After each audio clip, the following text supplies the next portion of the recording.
So ఈ వీడియోలో మనము డిఎంఎస్ఎస్ అకౌంట్ యొక్క పాస్వర్డ్ని రీసెట్ ఎలా చేసుకోవచ్చు.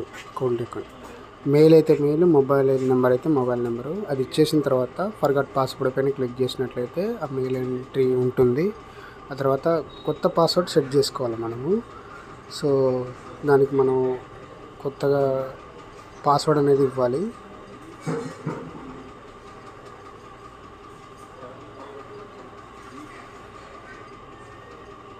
ఇచ్చిన తర్వాత గెట్ వెరిఫికేషన్ కోడ్ అని వస్తుంది. సో ఒకవేళ టూ సింపుల్గా ఉందంటే ఏదన్నా మీరు ఒక లెటర్ ఏదైనా సరే మార్చవచ్చు. మీరు లెటర్ ఏదో ఒకటి అది. సో గెట్ వెరిఫికేషన్ కోడ్ ఏదైతే ఉందో వచ్చిన తర్వాత ఇలా వస్తుంది.